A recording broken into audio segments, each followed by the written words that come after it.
This week's Four Questions Journalist Spotlight is brought to you by Leff Atlanta Media, Atlanta's best journalist database. Subscribe at leffatlantamedia.com. Welcome to another edition of our Four Questions Journalist Spotlight. We are talking today with Steve Gehlbach with WSB TV. Good morning, Steve. Morning. How's it going? I'm good. It's almost the weekend. I'm living for the weekend, right? And by the time this airs, it will be the weekend. So, you can't tell the difference. Exactly. Well, I'd like to start out on these, and you've probably seen one or two, where just kind of give us a little bit of background about your current role at WSB TV, and kind of weave into that a little bit of it. But where'd you come from? And I know you've been at 3 or 4 or 6 TV stations before you made it to Atlanta, which is not unusual, but kind of walk us through the road a little bit. Yeah, I'm just a general assignment reporter at Channel 2. I've recently not taken over a bureau, but I'm kind of focusing more on North Fulton after one of our colleagues left that job. So I actually live in Cobb County, but I work a lot in North Fulton now. I used to work a lot on the morning show, and I do fill in the mornings a lot. So a lot of days it's like waking up at 3 a.m. and you're on the air at 4:30. So you hit the ground running, and then after the morning show's over with, you're doing a whole different story for the noon show, and then leaving something for the later show. So those can be long days, and that's most of my career has been on the morning shows. I may get back to that. I don't know. I'm kind of working Monday through Friday days now. But yeah, just everything, general assignment, whatever you want to throw at me from breaking news is kind of what I cover. And let's see, I arrived at Channel 2 as a freelancer. I was freelance for almost 2 years, and I started back in 2013, I guess. 2013 was my first time freelancing at Channel 2, and then I became full-time in 2015. So I've been here, that long. And before I was here, I was in Orlando in Florida for 6 years. And it seems like a lot of people from Atlanta have come from Florida or Orlando market. Or they go back there, right? Yeah. Well, eventually everyone makes it back to Florida. but I was not at the CMG or the Cox Media station there, and I was actually at the Fox owned and operated station in Orlando. Covered a lot of different crazy, Florida stories there, from the end of the shuttle program. We did a lot of NASA coverage, to Casey Anthony, to Trayvon Martin story, and it was a great time, great place to be. And then before that, so I always tell people it's like baseball. You start in single A, then go to double A, triple A. You work your way up in markets, but so I'm working. It's weird because I usually do it the other way, where I start in the beginning and now I'm working backwards. So before I was in Orlando, I was in Tampa for a few months. I did some freelance work, but then I was in Knoxville, Tennessee for a couple of years. Started my first on-air job in Peoria, Illinois, right out of college. I was actually a photographer to start, but during college I worked at WHO in Des Moines. That's where I'm from, in Des Moines, Iowa. Went to Iowa State University. Go Cyclones in the Sweet 16 this weekend, and just kind of got my built my way up behind the scenes. And then I realized I wanted to do in front of the camera and work my way. I did every job I did weekend weather in the small market to shooting to everything. And then now I don't have to doing that, but yeah, that's kind of where I come from. Our friend Chinu Her from Channel 11 is now anchoring at WHO in Des Moines, I think. Oh yeah, it's a great station. Yeah, he likes it. It's closer to family. So that's but obviously a big change going from Atlanta to Des Moines as opposed to Des Moines from Atlanta, right? Yeah, it was weird because when I moved from the Midwest to Tennessee the first time, it was a little culture shock. And everyone asked me, it was a culture shock moving to Atlanta. Well, not from Florida. I mean, from Florida, everyone's from somewhere else. And but that first jump from the Midwest to Tennessee was a little strange. I didn't know what sweet tea was. I was like, we had tea in the Midwest, but it's not like this. It's just iced tea. And why would you drink that? It's gross. But then I had some, like, wow, this is really good. Sweet tea. Well, and if you go somewhere and that you say you want unsweet tea, they look at you like, yeah, what's that? Really? Yeah, you can just walk yourself on out there, and we'll get back to you with your food. I first moved down here. There was a place called, I think it's still around. It was called Po Folks. I think now it's just called Folks, but it was like tea. It's closed. It's right on Windy Hill in Cobb County. Is it closed now? It's closed, and it's always called Folks. But then, yeah, my photographer who grew up in Cobb County told me, no, it used to be called Po Folks. Po Folks. Oh, okay. Yeah, I guess they decided that wasn't politically correct to be Po Folks, but they served the tea in the mason jars, and it was just fried chicken and tea, and just kind of Southern food. It was great food, but the tea was like liquid sugar, right? if you got the sweet stuff, yeah, it's great. Yeah, that was probably not good. But all right, so as a general assignment reporter, so how how much do you get to pick your stories, and how much is it a here's what's going on today, here's what we have to cover? For many years I was in the morning show, so it's a lot of covering, the big story of the day for, maybe the night before, or trying to make something new, what's happening today on a big story. And a lot of times I wasn't able to pitch a lot of stories. Now that I'm working more days, I do get to pitch some more stories, and if I see something I can, but every day is different. I mean, that's why I like it, because you never know what you're going to be covering. Well, and you guys are a bit, I would say WSB is a little more harder news sometimes than some of the other stations. Not as much of the feature segments as some of the other stations have. Would you say that's pretty accurate? Yeah, but I think it's changing. And I've had this conversation where, back in the day, you wouldn't, if somebody pitched a story about a feature story, well, now we do have, a reporter who does a lot of different, some featurey stuff, and that's his lane, and Barron. But we have other stories where maybe in the past you wouldn't think, okay, WSB, they're more, breaking news, weather, hardcore, and run and gun, and we wouldn't cover something like whatever it is. But nowadays with social media and everything, if it plays online or a headline or something, it'll cover it. It doesn't matter. I'm just trying to think of the big stories of the last week or two, like, right. Guy in a bubble bath, or, anything involving kids or animals or a dog, or, cows on the interstate is probably the one thing I was known for back in the day, a few years ago when I covered that in the morning show. Did you do the zebra on the interstate? I did the cows. You did the cows, okay. Yeah, cows. But if it's gonna have a catchy, way to catch people online or social media, or if it's gonna play on the web, everything is. It's not just the television audience anymore. It's all it's our phones, it's streaming, it's everything. So things are changing even as we speak. So yeah. I wouldn't say if it would play to a larger audience or big, if it's something that people click on, it's something we'd cover. Okay, that's good perspective, because I think people who've been around Atlanta for a long time there's kind of a perception of a little bit of a harder focus, but that's good to kind of hear a little bit of the shift there. So if companies or nonprofits or folks want to be a part of your coverage, what's a suggestion? What's a good way to get them integrated in that?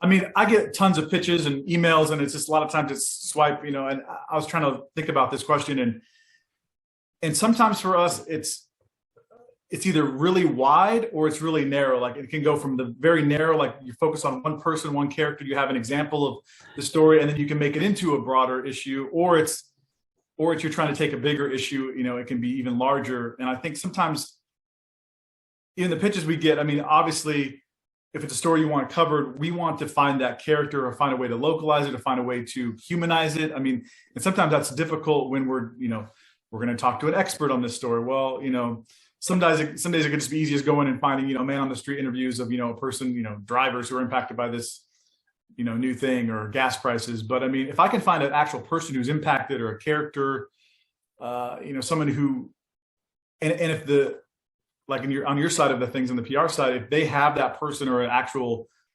connection lined up that says, okay, this person is local, this is impacted by this, right, then we can take that small story and make it into a broader story.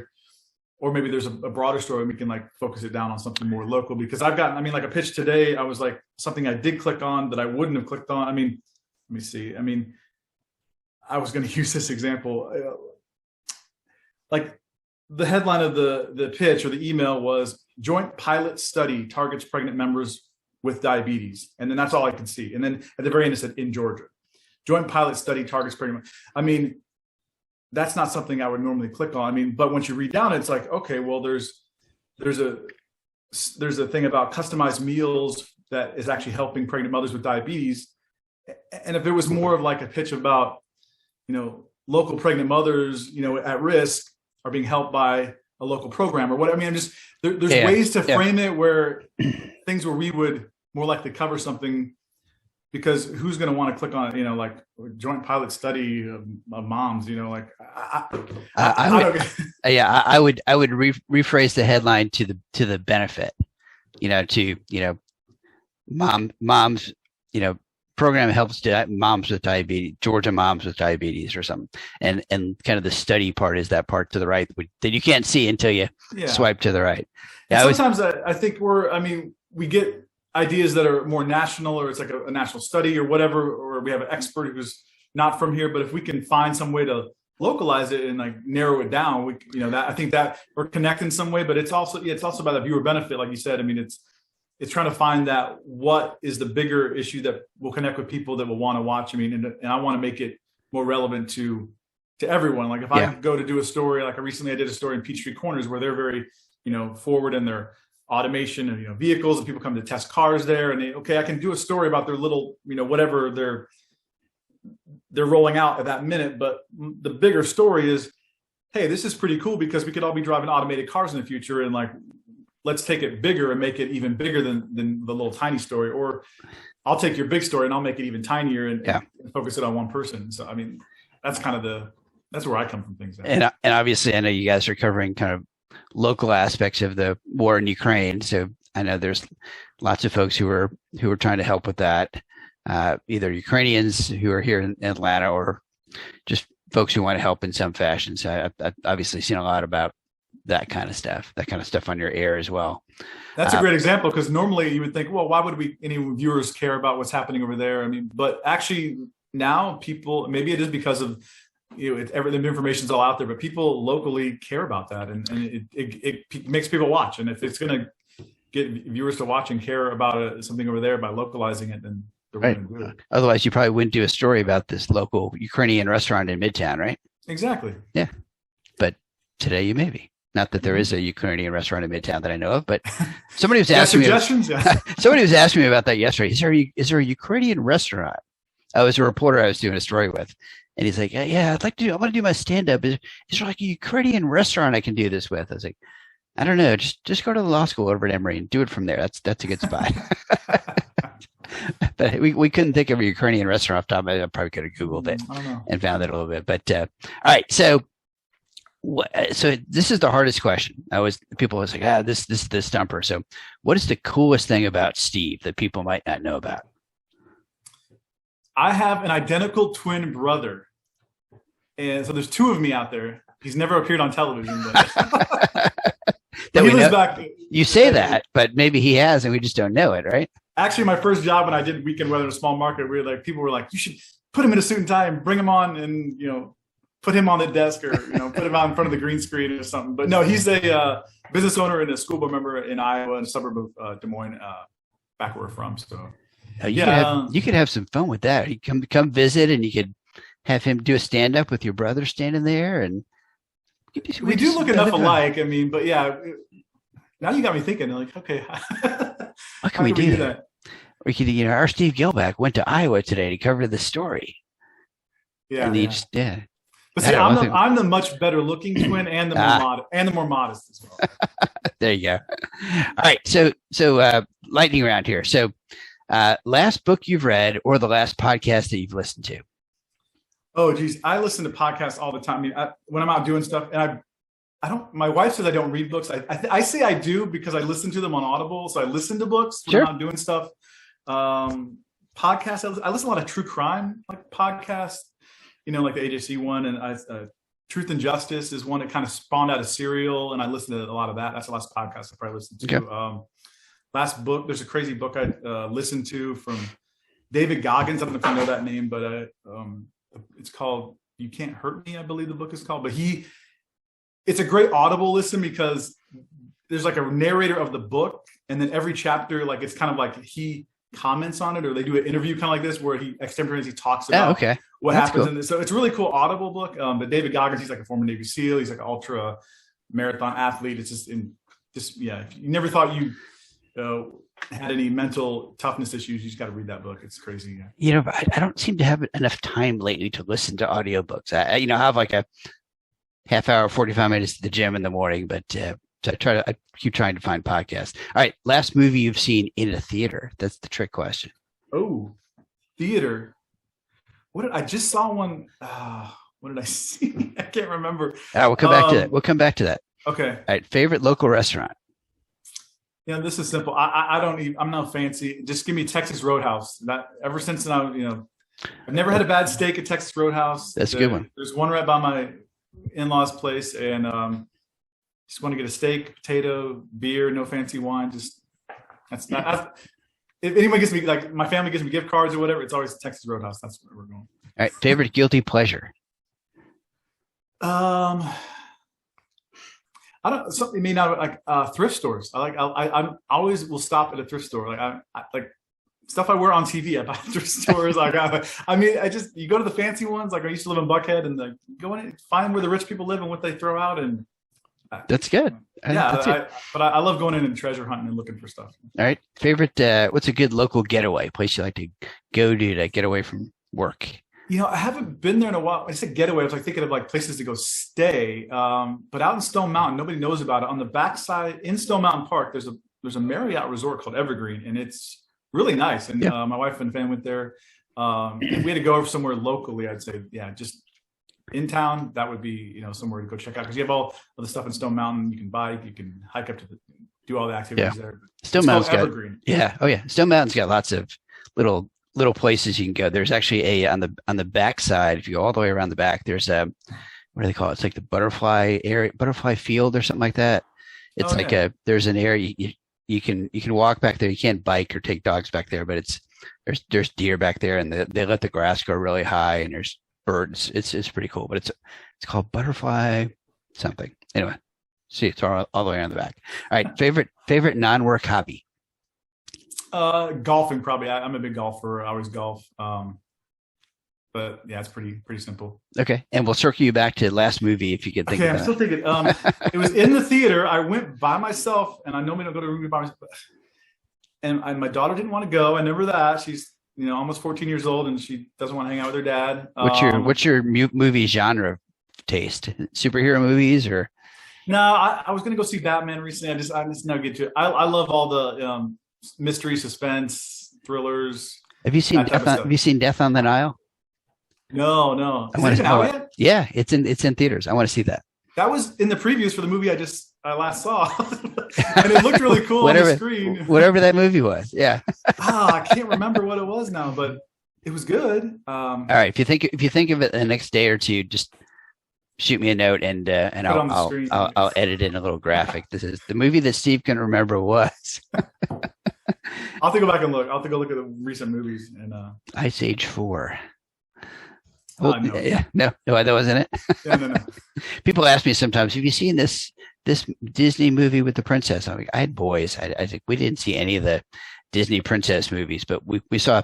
I took my kid to see Transformers when he was far too young. So there you go. There we go. Hey, I showed my daughter Goonies at a very young age. We probably should have known it.